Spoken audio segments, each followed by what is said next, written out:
Well, hello everybody out there, and welcome to another episode of Movie Passion. And in today's video, I want to take a closer look at another really nice and beautiful movie, Night on Earth. So, this is not your typical movie, like where we have one story that is being told over the course of the entire movie. Instead, we have three stories or no five stories or five chapters in a way. So the idea of this movie is that we get to see, let's say, roughly 20 minutes in the life of five different cab drivers in five different cities all over the world. So it's not a documentary. I mean, we still have actors that are playing cab drivers. One of them is Winona Ryder. Um, but yeah, it is supposed to give us an idea of what cab drivers are going through sometimes. What could be some of the things that cab drivers talk about with their passengers in a way. So the five cities are Los Angeles, New York, Paris, Rome, and Helsinki. And the interesting thing is also that although it's a movie, and you might think, okay, in a movie, when we have main characters, we usually get to know the names of the main characters at least. But no, in this movie, sometimes we get to know the names of the cab drivers and the passengers, but sometimes we don't. So they are also in the credits being only referred to as cab driver, but sometimes we get to know their names. So, what are the cab drivers and what are some of the stories? So, the first segment starts in Los Angeles, and the cool thing is, like in each segment or each chapter starts with this wall of clocks from those five different cities that are so those clocks are showing us the current time in those cities. And after one chapter has ended and a new chapter begins, we can see how the clocks are always turning back. So they are always kind of quote unquote resetting. So this is supposed to tell us, okay, this is not like a chronological order or something like this.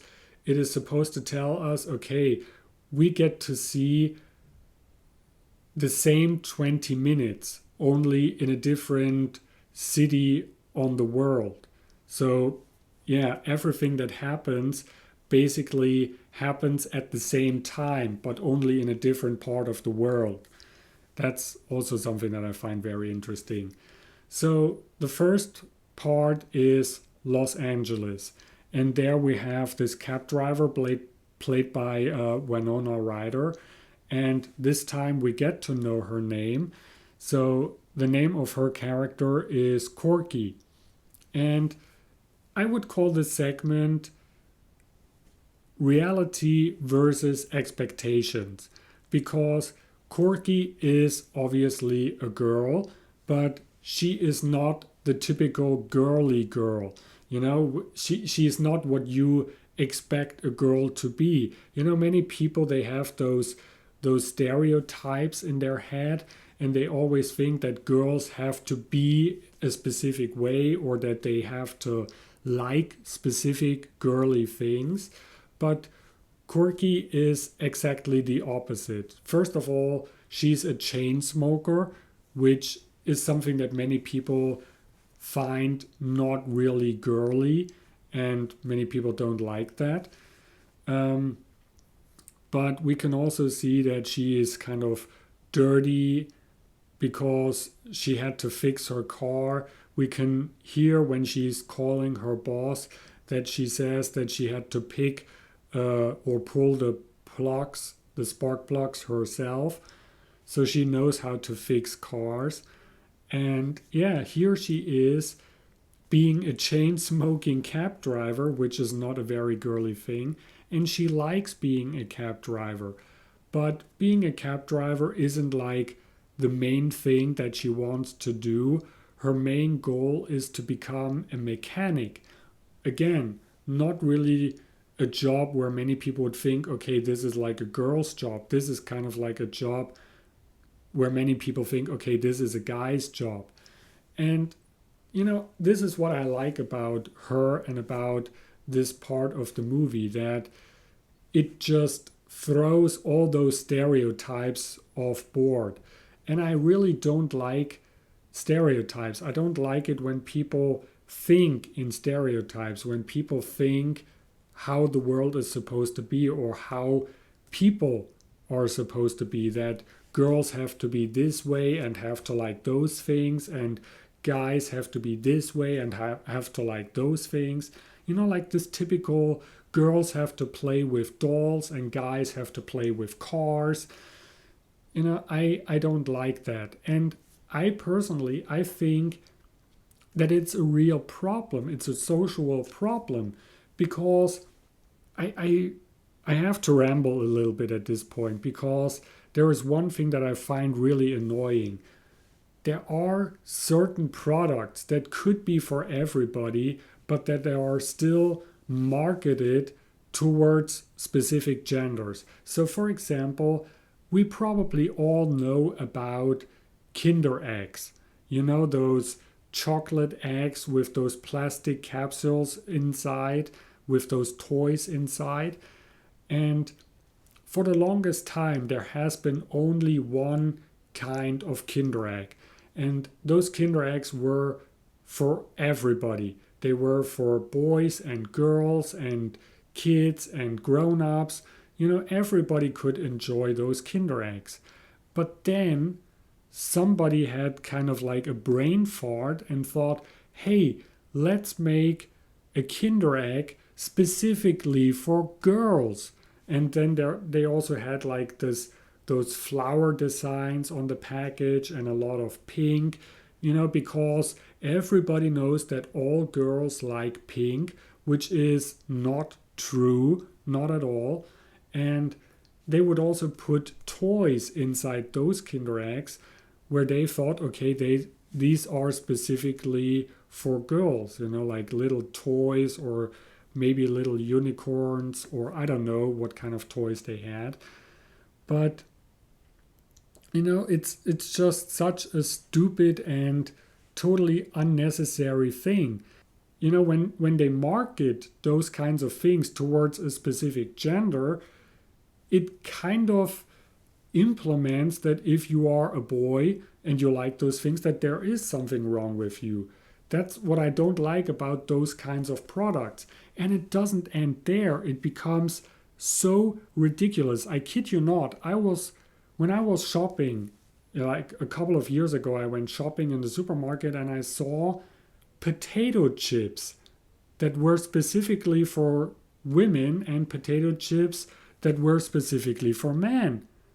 How stupid can you be if you manufacture or if you produce potato chips and if you come up with different flavors to market those flavors towards specific genders? How stupid is that? This is ridiculous. This is absolutely ridiculous, and those kinds of things need to stop. You can't tell people that only girls like this flavor and only guys like that flavor. This is idiotic. It's just idiotic. So yeah, enough about that. Let's get back to the movie. I also like the fact that she doesn't let other people take her down, and she doesn't take crap from anybody, and she knows what she wants and she knows how to get it in a way. She doesn't let other people stop her. And you can also see that she's like too small to drive this cab, but she says, well, I don't care. I just sit on a phone book and everything is fine. So yeah. And the passenger that she picks up is a woman called Victoria, and she's apparently some kind of a talent scout or whatever, an agent or whatever, so she's always looking around for new talents or new actresses for movies and stuff like that. And then she gets this idea, hey, this Corky character, this cab driver, she is very unique, and she would be perfect for one of those movies that I have to find an actress for. So she says, Corky, hey, if you want, I am looking for new talents. You could come to an audition. You could become a star. You could become an actress. Wouldn't you like that? But Corky doesn't want that. That's not for her. There are many people, many girls who want to be actresses, but she doesn't want to. She wants to become a mechanic, and that's what she wants to do. That's what she knows something about. So yeah, she just stays true to herself, and that's also what I like about her. So yeah, that's the first part. Then next we go to New York, and there is this guy, Yo-Yo. His name is Yo-Yo, and he wants to go to Brooklyn. But apparently, most cab drivers, they don't go to Brooklyn. I don't know why. Maybe it's a dangerous neighborhood or something like that. But yeah, they don't go to Brooklyn. But then there is this cab driver who is willing to take Yo-Yo to Brooklyn. And this cab driver, his name is Helmut, and he comes from Germany. And he comes from the city of Dresden, or Dresden, I think that's what it's pronounced. And the problem is, he's very new to this job, and he doesn't know how to drive. And this is the problem. First of all, yes, if you come from Germany, most Germans drive stick, or I don't know, are they called shifter cars, or I don't know what you call them, if you call them stick or shifter cars or whatever. But the kinds of cars where you have to shift manually and where you also have to push the clutch, or what is it called? I think it's called clutch. And yeah, and mostly people that know how to drive stick, they also know how to drive automatic. It's basically the other way around where people have problems. But he doesn't know how to drive an automatic because he's from Germany and most Germans drive stick. So he doesn't know how to drive, and the car constantly stops. It's like a nightmare, which makes you wonder how he managed to get this job in the first place if he doesn't even know how to drive. So yeah, Yo-Yo says, okay, this is not going to work, but I need to go to Brooklyn. So what we do is you let me drive and you ride. You are the passenger, I'm the driver, but I pay the fare and everything, but you let me drive. So first Helmut doesn't want to, but then he says, okay, fine.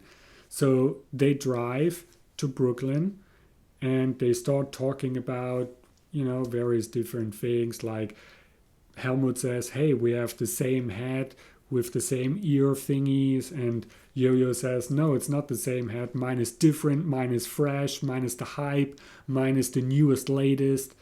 And yeah, then Yo-Yo asks Helmut what he did in Germany before he started driving cabs. And Helmut says, well, he was a circus clown. And then he starts playing with those flutes. And yeah, they start having a good time. And then Yo-Yo sees, I don't know what she is. Is she his sister-in-law or something like that? But she sees this girl, Angela, and he wants her to come with him. I don't know if she has like this reputation of running into trouble or something like this, but this is what they always argue, they always fight with each other, they always swear at each other.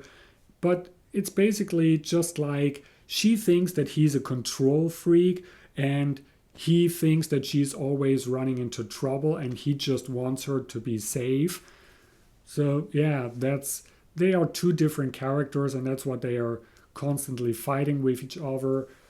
But yeah, it's nothing really too major, in my opinion. And Helmut really likes Angela. He thinks, wow, she's a really powerful girl, and he really likes that. And this is like the typical thing. First of all, Helmut likes Angela because she's so powerful and passionate, or I don't know how to describe it, but he really likes that. Yo-Yo, on the other hand, he says, well, it's it's annoying that she's the way she is because he probably has to deal with her all the time. And also, Helmut is fascinated by the scenery, by the city, and he thinks, oh, it looks so beautiful and amazing. And yeah, and to those people, to people like Yo-Yo and Angela, it's nothing special because they see it all the time. So it's nothing special anymore. And yeah, and this part, this chapter, it has kind of like a bittersweet ending because um, he still doesn't know where to go. He doesn't know, Helmut doesn't know how to go back. So we can see that he turns left, but Yo Yo is screaming at him that he has to go right. Um, and yeah, he's driving around, and there is one time where he also goes into a one way the wrong way. So there is this bus coming at him, and he has to drive on the curb in order to not get hit by the bus. And he's totally lost in a bad neighborhood in the middle of the night. And we can see how his face it gets more and more serious, and he still has this clown's nose on, and then he takes off this clown's nose, telling us, okay, the fun is over, now it's serious. And the interesting thing is that not only does his face get more serious, but it seems that all of a sudden the entire environment or the entire surroundings get more serious. I mean, all of a sudden we get to hear things that we couldn't hear before, like sirens and all those kinds of things. And also, all of a sudden, we can see fire trucks and ambulances and police cars and stuff like that. So, all of a sudden, things start to get more serious, or we are being hit over the head with the harsh reality, with the fact that, hey, there is a real danger here. I mean, this isn't just some relaxing night drive or something like this. This is something that could really cost your life. I mean, people, especially in America and probably especially in Brooklyn, people do get shot all the time. I mean, everybody could carry a gun. And yeah, it's one of those things where you don't know, okay, did he really manage to find his way back, or did something happen to him? And yeah, this is pretty interesting and pretty well done. And yeah, we still wonder, did he manage to find his way back? Did he run into some trouble? We don't know. And yeah, it's just the way how life is. Sometimes people come into your life and then they go away, and you sometimes wonder, okay, what happened to them? But you never find out. And it's kind of sad that him and Yo-Yo, that they really connected. There was a chemistry between them, but they never exchanged numbers or address or something like this. So they never became friends, but they could have become real friends. I mean, Helmut is obviously new, and he probably doesn't really has this many friends, or maybe no friends at all. But here he had the chance to make a friend, but yeah, they never exchanged addresses or phone numbers. It's kind of sad. It's kind of sad. So then the next segment is Paris. So we have this guy who is from Africa, and apparently, I don't know, but he doesn't know how to drive in the sense that he doesn't see properly. So his passengers, I don't know what they are, if they are politicians or lobbyists, or I don't know what they are, but they are also a little bit drunk. Um, but they also make fun of him, and they also say that he already ran over, I think, 4 red lights, and sometimes he also has to stop short because he doesn't see other cars.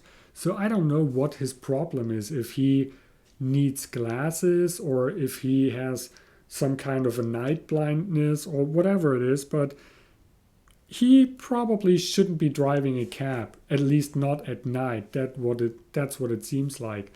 But yeah, they make fun of him, but in the end he says, "Well, I don't take this anymore," and he throws them out. But he forgot to have to make them pay, so they didn't pay. Um, so he's driving around, and then he picks up this blind woman. And by the way, this actress, she does a tremendous job at playing a blind woman. I mean, the thing that she does with her eyes, I was really convinced that okay, this is a blind actress. But no, I think as far as I know, she can see. She just acted that way, and it's really amazing. I mean, the thing with her eyes, it looks extremely painful.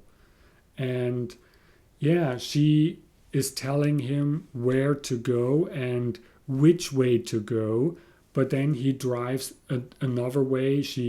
He's going through the tunnel, but then she says, "Hey, why are you going through the tunnel? I hate the tunnel. I told you to go this way." And he says, "Well, I'm the cab driver. I know which way to go." But he has apparently this sign hanging there, that specifically says that if you have a preferred route, that you can tell the driver which way to go. And then he takes the sign away after she mentioned that. And yeah, she also noticed that he can't really drive, or that he is not a good driver. And she is blind and she can notice that. And yeah, he's kind of fascinated by her and maybe also attracted to her. But yeah, he's asking her some questions that she finds very annoying and kind of ignorant in a way. But I think he's curious, and I don't know if I should call it naive, but yeah, she's kind of annoyed by his questions. Like, he wants to know how she knows when she's with somebody what he looks like, or if she's in love, how does she know that this person is beautiful, or what this person looks like? How can she fall in love with somebody where she doesn't even know what he looks like? And also when she has sex with her boyfriend, or when her boyfriend comes home and wants to have sex with her, how does she know that it's really him? And all those kinds of things. And she is really annoyed by him, or by his questions.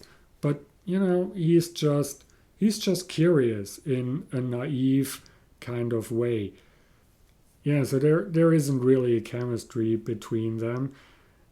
She gets out and he says that she should take care of her, but she how should I say it? She's more secure even though she's handicapped, and he has more problems even though he's not handicapped.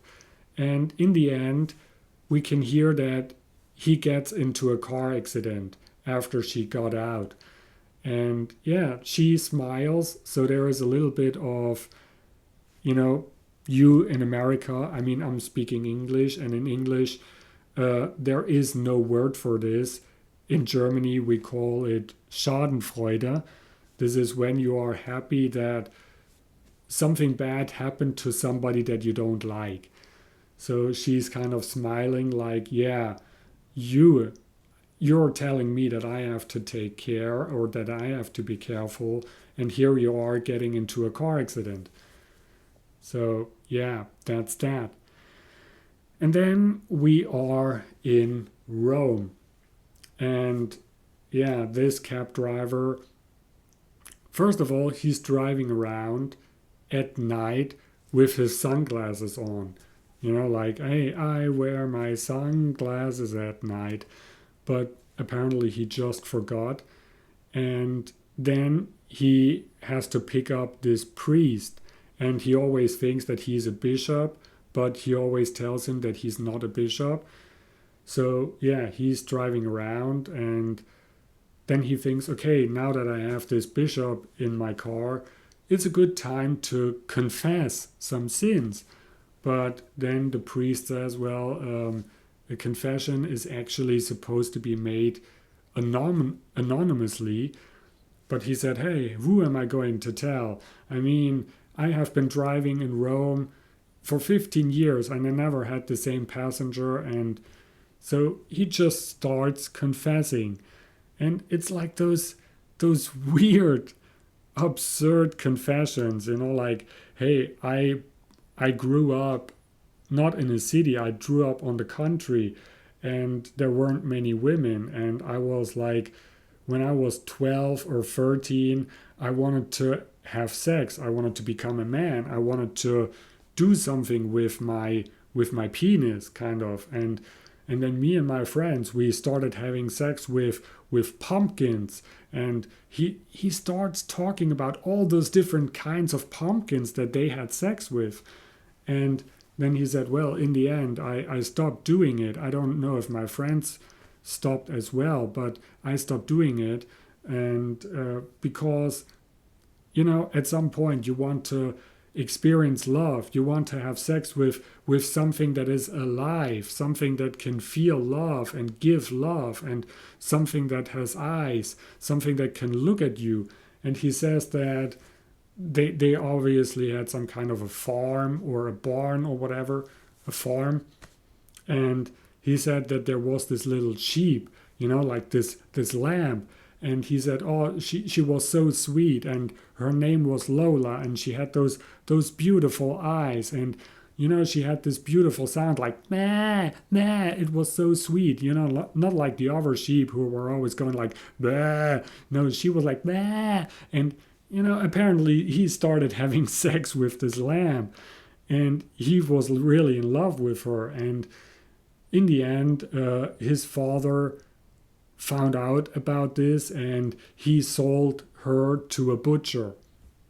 And he said, well, I really hated that butcher. It was an ugly butcher. And till this day, he still can't eat lamb because of Lola. And you can see that the priest, he's not fine with those confessions. It's too much for him. And apparently he has problems getting air. I mean, he started coughing when the cab driver started smoking. And then the priest said, well, there's this sign that says that it's forbidden to smoke in here. And the cab driver, he takes the sign, throws the sign out of the window. So, yeah, he doesn't really take care of his passengers. And then the bishop, or the priest, he also wants to take some pills. I don't know what kind of pills they are.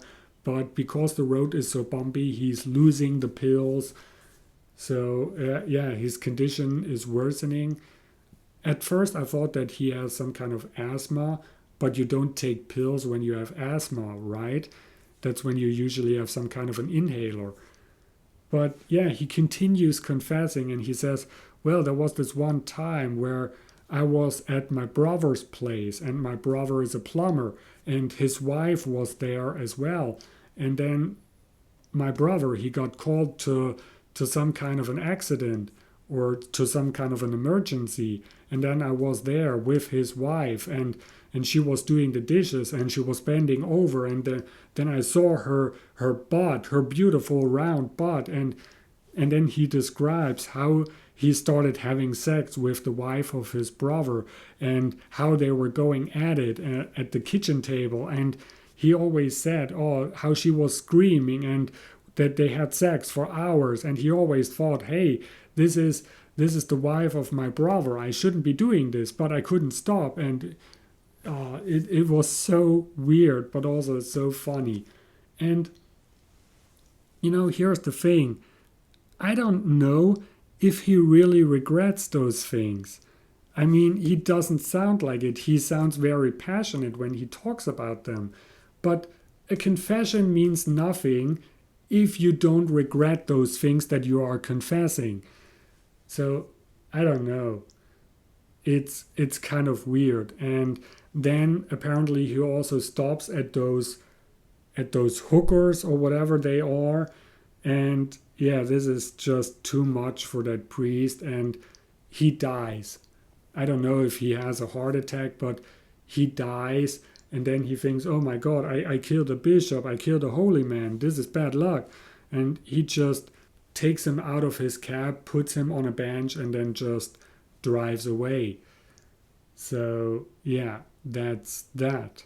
And then last but not least, we are in the city of Helsinki. And there is this cab driver, I think his name is Mika, and he picks up those three totally drunk guys, and one of them is really, really drunk, like he's totally passed out. And he says, well, what's the problem with him? And then they start talking about that he had the worst day of his life. Like, he came late to work, and apparently he does that very often, but this time it was one time too many, and he got fired. But he just bought a new car, a brand new car that he just bought, and now he got fired. And he wanted to go home, but apparently some idiot destroyed this car. Some vandal or whatever destroyed this brand new car. So not only is his job gone, but his new car is now gone as well. It's now a piece of crap. And then he goes home, and at home he has trouble with his wife, and his wife kind of wanted to attack him with a big knife, and then I think she also threw him out. So yeah, wife gone, brand new car gone, job gone. So yeah, that's when he decided to drink in order to numb the pain. So yeah, they say, well, he's really the unluckiest guy, and he has real problems. But then Mika says, well, yeah, it's not nice what happened to him, but those aren't real problems. And then they were like, okay, as if you have bigger problems. Come on, tell us what your problems are. And then he starts talking about his problems, So yeah, he starts talking about his problems, and apparently him and his wife, they wanted to have kids, and eventually it happened, and she finally got pregnant, and they were so happy about it. And yeah, but then the doctor said that there are some complications, and I think after birth, I don't know if after birth or before the kid was born, but there were some complications, and the doctor said, well, it's not very likely that this kid is going to survive, that it's going to get very old. So yeah, that was really devastating for him. And he decided to kill his love for this child, because he thought if he continued loving this child so much and this child would die, he wouldn't be able to survive that. He couldn't stand that. So that's why he decided to kill his love for this child. But then the child survived, and it got older, the conditions got better, and it looked like, okay, this child is going to survive. This child is going to grow up and get older and grow up. And him and his wife, they were so happy, and he felt like that his love for this child came back, and he was overwhelmed with love for this child, for this little miracle. And he thought, oh, everything is going to be fine, everything is going to be so great. But then he got a call from the doctors, and they went to the hospital, and the doctor had a very serious face, and he said, well, there were some complications, and a couple of hours ago this kid passed away. There was nothing they could do. And this happened right after his love for his child came back. So and then they all agreed, okay, those are some real problems. What does Aki, this is apparently this guy's name, what does he complain about? I mean, his wife, he had a fight with his wife, but his car and his job, that's not really important. But losing a child, that's important. That's a real problem. So, that's that.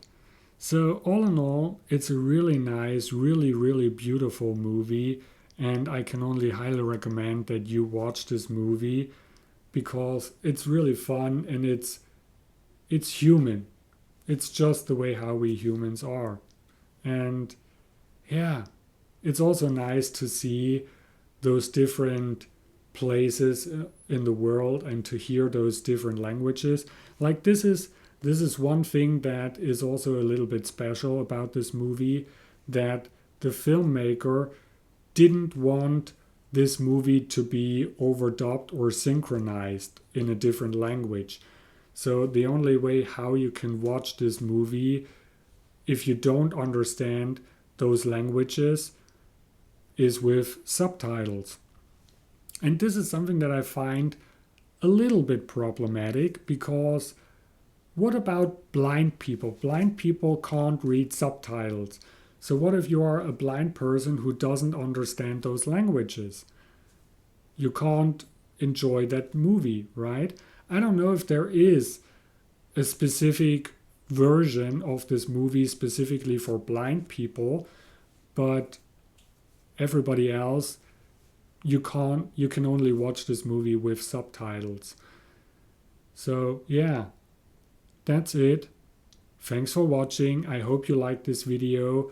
Go check out my channel. I have a lot of various different videos, not only movie reviews, but also videos about watches, like watch reviews, or videos about mini discs and all different kinds of things.